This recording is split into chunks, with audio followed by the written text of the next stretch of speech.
Message from the universe. Chosen one. Yeah, that karma is out. Karma's indeed a bitch. And this bitch is back with a vengeance. She is upset at what your attackers have been doing to the chosen. And chosen one, when I tell you that karma is moving through this world at a pace and with an energy of sharpness and coldness like we have never seen before, man, karma is literally manifesting in the physical, and she is not playing. Chosen one, you had a millionaire getting involved with playing with you. And I'm not gonna say millionaire. Chosen one, you had a very prominent bloodline, a very prominent group of individuals, bloodline, famous. Just as I suspected. I'm not gonna say any names here, but the name is definitely popping up in my mind. And a lot of you are gonna already know this name. And I just, to protect the content, I'd rather not say the names. But you had a group or a bloodline of someone from a famous bloodline that got involved with your life. And, you know, these attacks are very spiritual. This thing that you have walked through, it has been a spiritual walk. Yes, these things have been manifested in the physical, but you gotta be able to see through the spiritual dynamic of what you have been through. Your life is not the same, you know, since you went through your attacks. And if you're finding yourself in a situation right now where literally every day there is something trying to attack you, something trying to make you crash out, something trying to make you lose it, understand you are walking a spiritual path that a lot of us that have been pulled out of this reality, as far as pulled out of the actual construct, the matrix within the loop, right? And you know, the ones that have been caught up in this conscious rapture.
in love, well now I see it's a foolish battle.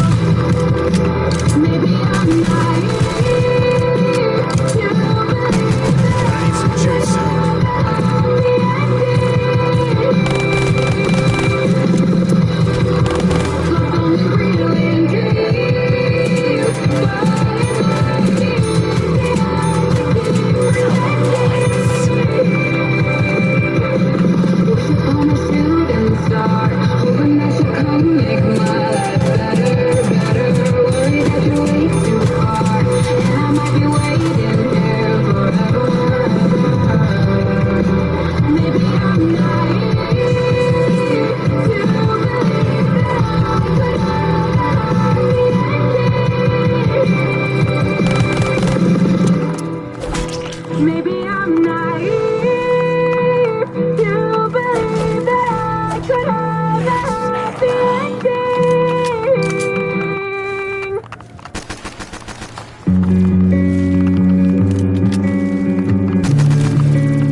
You are not who people thought you were.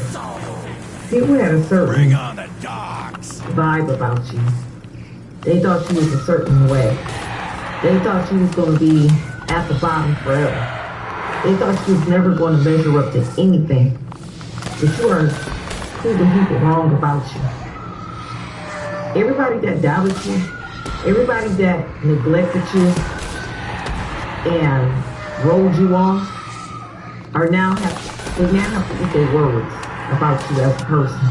Because you are not who they thought you were. See, they thought you was going to be homeless. You might have started off rough in life where people kicked you out. It could be your family that kicked you out of your family's home. And you started off rough, trying to figure out life. And then mysteriously you started elevating and becoming successful. And I ain't talking about success where it's not noticed. I'm talking about success where everybody's starting to notice your success and where God is taking you and what God is doing in your life, despite how you started. You probably started off sleeping on an air mattress. Humble beginnings like that. A cooped up small apartment. Humble beginnings like that because of where you were and how you was raised and being raised around poverty the whole time. But then mysteriously, you just started coming across different financial opportunities where you own several businesses later on in life. And now you living in a mansion. Got you 3, 4 cars to your name. And a lot of money in your account, your bank. And then people are wondering, well, we thought this person was sleeping on that air mattress. Because when they last saw you, that's where you were at. But now you're in a mansion. 5, 6 bedroom house. 2 to 4 bathroom. 2-car garage. And the house is beautiful and you live in lavish. You got a lavish lifestyle. That's the word. You literally got a lavish lifestyle and people was like, wait, we thought this person was on an air mattress. We thought they was in a cooped up apartment. I thought you told me they was poor, broke, busted, and disgusted. You got people even in your own family thinking this about you, but they should have just mind their business. Mind your business. Just mind your business. Y'all remember that from the movie Fresh Prince or the show Fresh Prince? They used to come on TV. Do y'all remember that? Where he told, when he was arguing, I guess, with the bully that Ashley had at school, and he told Ashley to tell the girl, and my name is Ashley, by the way, but The character on the show was named Ashley Tatiana Ali's role, and she had this bully that kept messing with her at school. And Will Smith told her to walk up to her like this, shrugging her shoulders, and it told her to mind your business. Everybody just mind your business. When she get into it with her, when she see her again, but she was a big bully. Well, this is what I picked up from that. They just need to mind their business. These people that had all this to say about you, had all this mess to talk about you, gossiping about you, saying how you were on the air mattress or you were almost homeless and didn't have nothing to your name, barely to pay your light bill, but refused to give you a helping hand when they knew you were struggling. But if it was you, you would have gave them your all. God said you ain't got to worry about these people no more. They out of your life for a reason. He removed them toxic, negative family members for a reason. He removed you from your hometown for a reason. And let these folks think what they want about you forevermore. Because you don't have to go back around them. You ain't got to see them. You ain't got to deal with them. And you ain't even got to help them if you don't want to. Because when you were in that place, they didn't help you. No, but they laughed. They gossiped to other people about you. Said how you would never be nothing. When you ended up surpassing them, but they said you would never be nothing. Now you're living lavishly. And now they're looking at you in envy. Like, well, why she won't help nobody? Or why he won't help nobody? It's not that you refuse to help people. It's just that you just don't have time for the mind games with people no more. And you thought about when you were in that situation, there was nobody there to lift a helping hand for you. But now, envious and hating on your success and where you are right now. This is why they had to get cut off. This is why you don't deal with these people. You would have helped these people all day long, but you know how they would have treated you and how they still view you as a person. But now that you know your worth and you prove people wrong, that you weren't always going to be on that air mattress or whatever poverty situation you was in, they can't say nothing now because you got here by the grace of God alone. They was wishing the worst for you, a lot of people. Wishing bad on your life. Say you would never be nobody because they didn't want you to have nothing. But these people are not God. Who are they to tell you what you can and cannot have in this life? And what you're not destined for? People are miserable. And this is why God don't bless people like this. Because they will see you looking down on you. When they know they had the hand to help you. They could have helped you, but they refused to help you. They refused to change their ways. And now that you're living lavish, well, they feel like you're too great for them. Or you might be too bougie for them. This is what these people think. You're too bougie to entertain them. It's not that you're bougie, it's just that you're not to entertain no more foolishness. You know what you came from. You know that you struggled to get out of that situation and nobody was willing to help you. But instead they talked about you, mocked you, and treated you like you was nothing. And then decided to go on their way without you. And left you to basically swim on your own for yourself when the water was already high above your head. You had to literally swim to keep from drowning in financial debt, in poverty, in a crazy living situation. You were literally drowning. And nobody decided to help you while you were drowning. Nobody decided to even try to lift their hand up and say, hey, are you okay? But you would have did that for them. You would have did all that and then some. But they couldn't do it for you. Now that you prove people wrong about you, they see you for who you are now, and you ain't dealing with no more foolishness, Now they just in awe and admiration, but also in shock that you the same person that they threw in the towel on, that they said wasn't gonna be nothing, that they said wasn't gonna be nobody.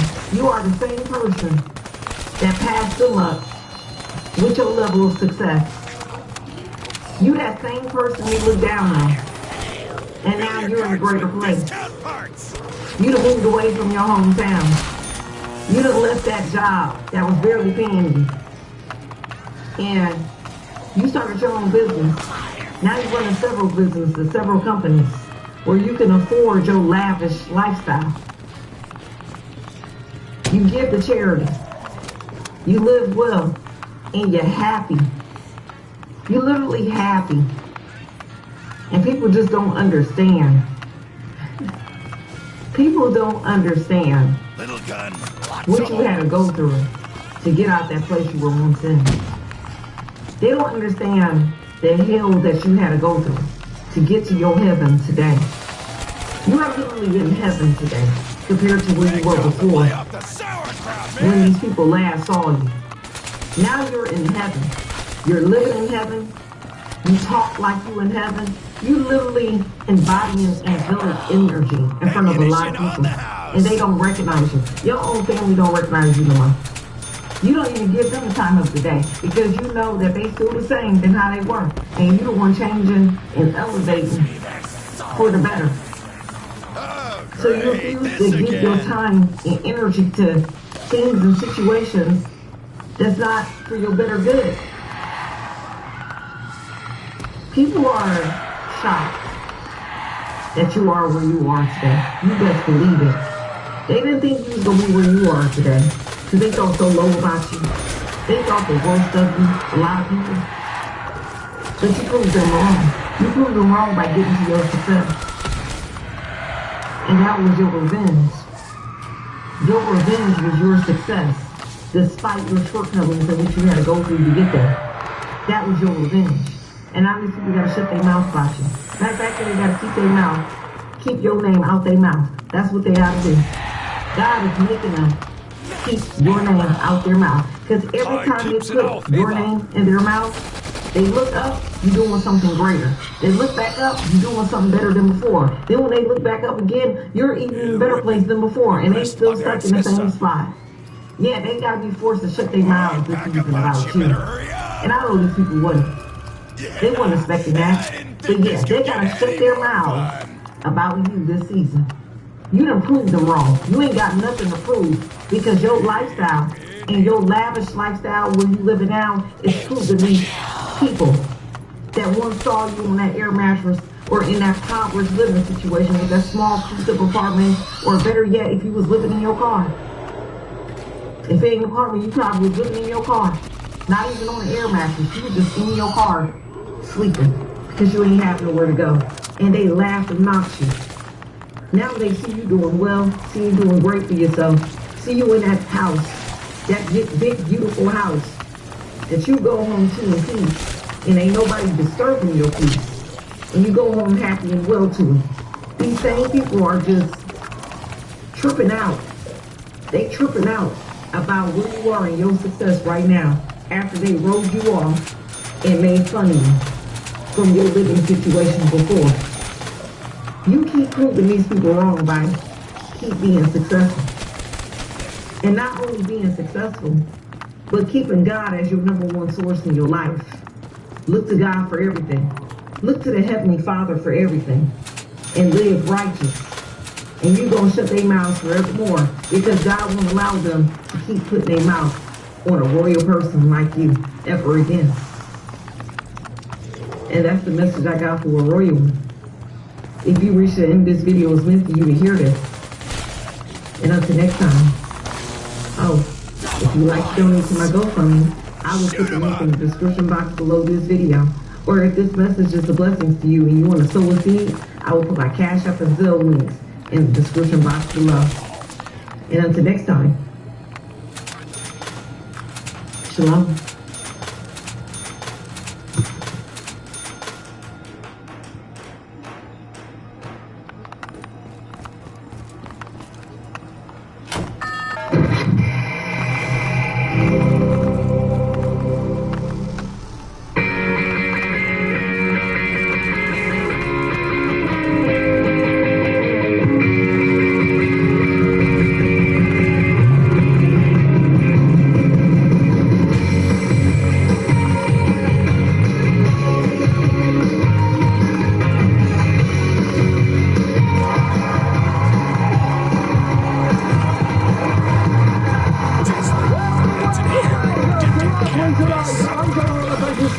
joining us. Just time for a quick recap of the week, and it has been a dramatic one for President Trump. A flesh vessel possessed by the world's 30 dumbest ghosts. On Wednesday, an unnamed senior White House official wrote an op-ed in the Times claiming that Trump's actions are detrimental to the health of our republic. Trump immediately pushed back, tweeting, "Treason!" in all caps, and then attacked the anonymous writer at a rally. The latest act of resistance is the op-ed published in the failing New York Times by an anonymous, gutless coward. You know, I don't like Trump's policies, ideas, or demeanour, but I do like how he occasionally sounds like a Teddy Ruxpin someone fished out of a lake. Trump is now reportedly obsessed with finding out the anonymous source. Although his problem is, it seems like it could be almost anyone who works for him, because this week also saw explosive excerpts from Bob Woodward's upcoming book, in which General Mattis is quoted as saying Trump has the understanding of a 5th or 6th grader, and John Kerry reportedly says, "We're in crazy town, I don't even know why any of us are here, this is the worst job I've ever had." Now, both men deny making those statements, and I am absolutely sure that Kelly loves his job. He seems so happy whenever you see him. Although to me, the book's most incredible claim is that John Dowd, the president's then lawyer, went directly to Robert Mueller and told him Trump was such a disaster during a practice interrogation that he couldn't possibly allow him to testify. Woodward quotes Dowd as saying during a March 5th meeting with Mueller, "I'm not going to sit there and let him look like an idiot. And you publish that transcript because everything leaks in Washington and the guys overseas are going to say, I told you he was an idiot. I told you he was a goddamn dumbbell." That is incredible.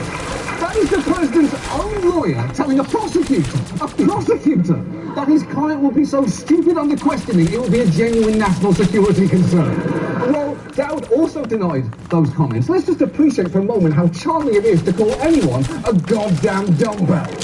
It's so much more delightful than idiot or dipshit or fucking moron. Dumbbell just puts a fun cartoon image in your head. Anyway, the president's a disaster and we're all going to die. Meanwhile, the week was dominated by the confirmation hearings of controversial Supreme Court nominee Brett Kavanaugh. He's extremely conservative and widely seen as being a serious threat to, among many other things, abortion rights. The problem is, beyond a wildly improbable defection, Republicans have the votes to get him confirmed. And one sign of that is that while the Democrats' questioning was furious, Republicans didn't even seem to be trying to vet him. I do, however, have a very important question for you. You use a Sharpie, and it's not a fine tip Sharpie. It's a regular Sharpie that might smudge and make them. Why do you prefer that pen? I'm just dying of curiosity. So I can see it. It's nothing scientific. That is a perfect mic drop moment. Is it? Is it, though? I don't think Senator Mike Lee knows what a mic drop moment is, unless he means a mic drop in the sense that Senator Mike Lee really dropped the charade that he gives a shit about doing his job, in which case, yes, total mic drop, Mike. You really dropped that one. Now, part of the concern here is that Kavanaugh could be on the court for decades because it's a lifetime appointment. And this might be a good time to ask why that is the case, because it's extremely unusual. A lot of other countries follow our Supreme Court's pattern of invalidating laws. None of them have life tenure. There is not a judge in the world in any democracy who sits on the highest court of their land and has life tenure. Exactly. Lifetime appointments to the highest court is one of those things that is uniquely American, like the Super Bowl, or drinking Budweiser, or tolerating Sean Penn. No one else understands why Americans do those things. And if you think about it, it is a little weird. For one thing, when the Constitution was written, life expectancy was much shorter and justices retired much younger. Now, they hang around for so long that whenever people talk about them, it's with a morbid overtone. I think if you're a Democrat, you are praying even more for Ruth Bader Ginsburg and her health. Ruth Bader Ginsburg is 83. Everybody is watching her, certainly. Presumably Ginsburg and Breyer will try to last throughout Trump's term, but, 83 is 83. She's had a lot of health problems. Exactly. People are constantly speculating on TV about Ruth Bader Ginsburg's health. It may be why the new documentary about her prominently features her workout routine, which, depending on your perspective, either fills you with hope or makes you worry that she might be crushed by a goddamn dumbbell.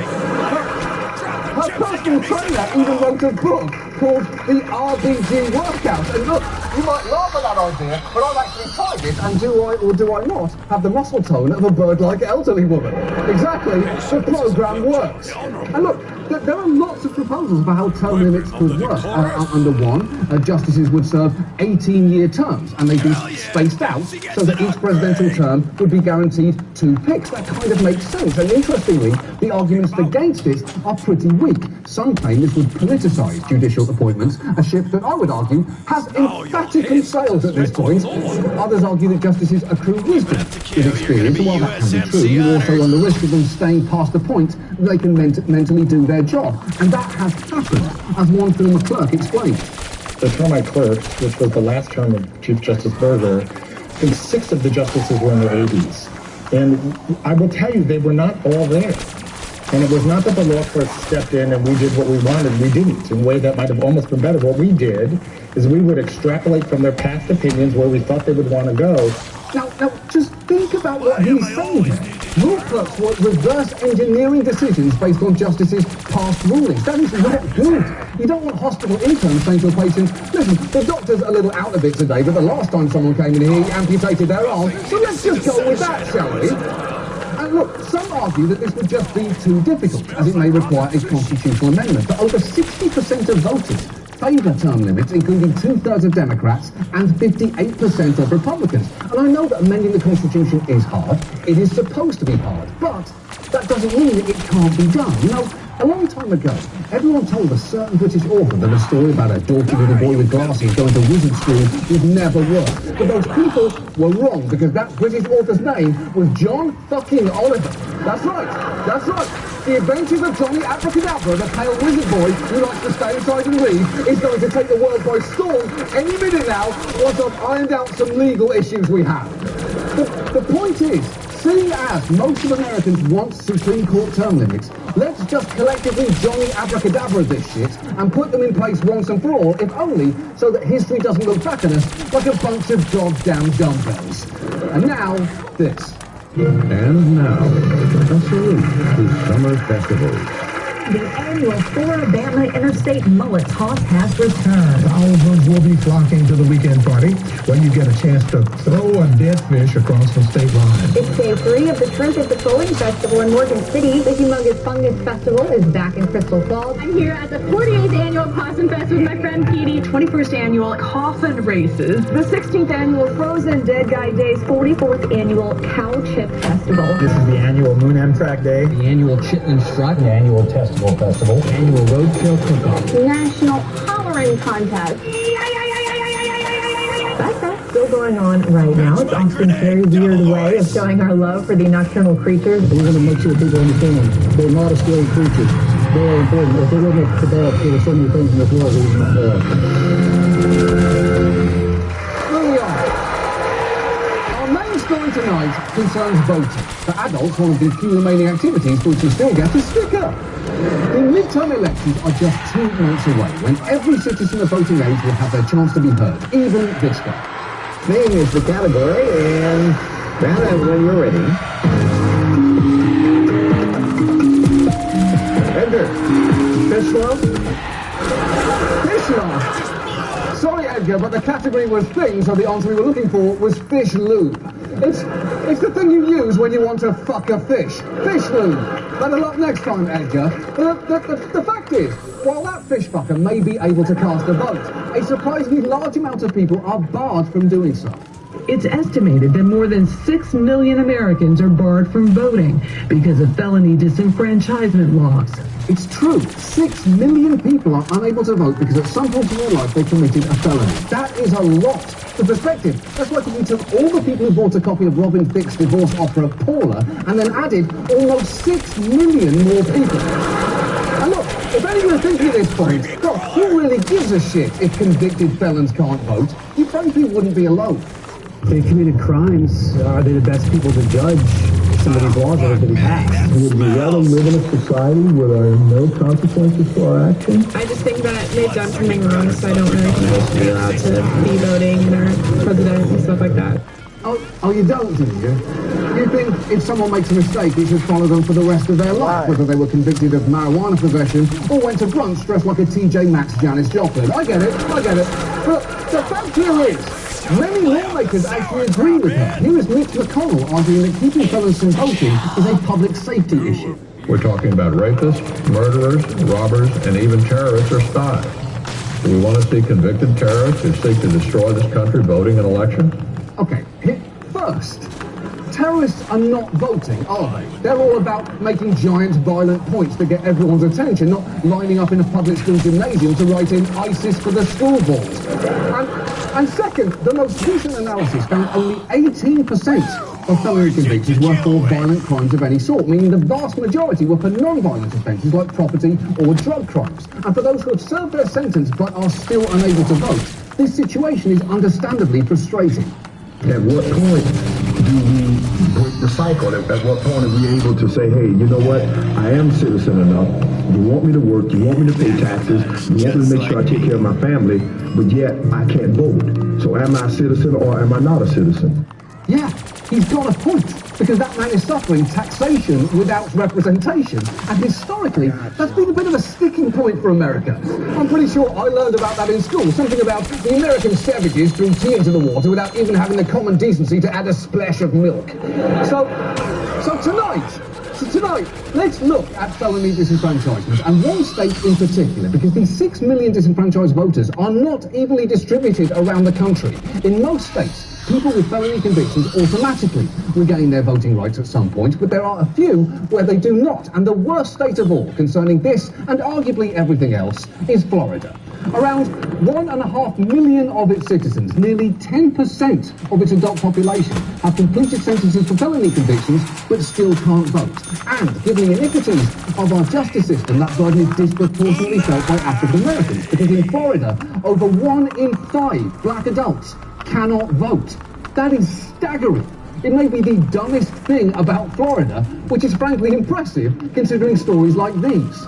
Only in Florida would an underwear-clad man go for a walk in the rain with his pet goat. Also, if you could tell there, he's playing a harmonica. Check out this video showing a genius steering his motorcycle with his feet in Jacksonville. Only in Florida does a creature this adorable become a bloodthirsty fur demon. All of a sudden, he jumped on the kayak, and 2 seconds later, he jumped on me. The viral video shows Robbie Stratton running through a convenience store with an alligator in his hands. No recollection of that happening at all. At all. This store sells some good liquor. I drank a lot of it that night. Okay.